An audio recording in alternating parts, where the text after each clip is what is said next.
খন্দকের যুদ্ধের জন্য পরীক্ষাকরণ করা হবে।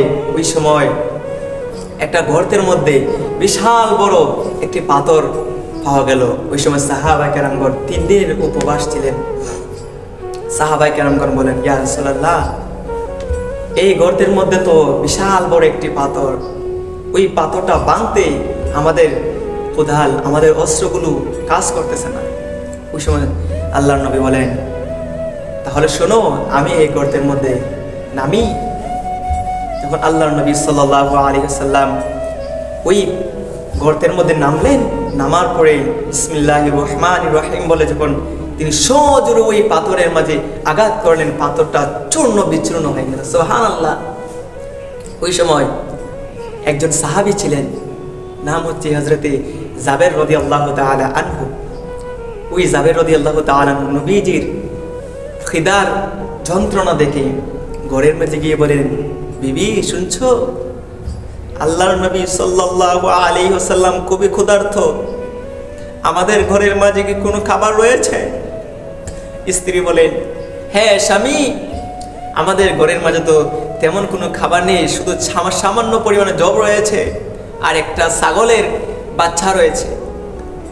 হ্যাঁ বিবি, তাহলে তুমি এগুলো দিয়ে তুমি খাবারের আয়োজন করে নাও।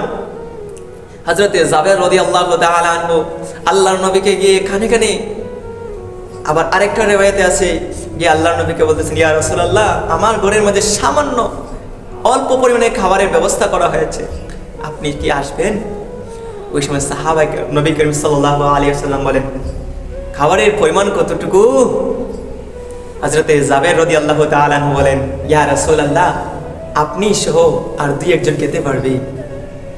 ওই সময় আল্লাহর নবী বলেন, আচ্ছা যাও, তোমার স্ত্রীকে বলবা যেন খাবারের পরিমাণ যতটুকু হোক না কেন, চুলা থেকে যেন তোমার স্ত্রী ওই পাতিলটা না নামায়, এবং পাতিলের যে আমরা যেটাকে বলি একটা ডাকনা, ওই ডাকনাটা যেন না সরায়।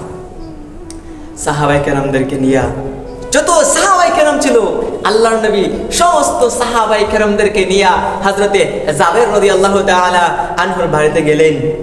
গিয়ে বলতেছেন, বিবি, হাই হাই, আমি তো নবীকে বলে আসলাম, নবী সহ 2-1 জন, এতজন সাহাবায়ে কেরাম আসছে, আমি কি করব?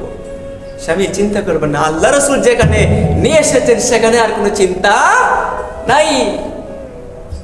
প্রিয় ভাইরা, ওই সময় নবী করিম সাল্লাল্লাহু আলাইহি ওয়াসাল্লাম বলেন, যাবে খাবার পরিবেশন করো, মনে রাখবা খাবারে ঢাকনা উঠিও না, বিসমিল্লাহ বলে তুমি সকলকে দেওয়া শুরু করো।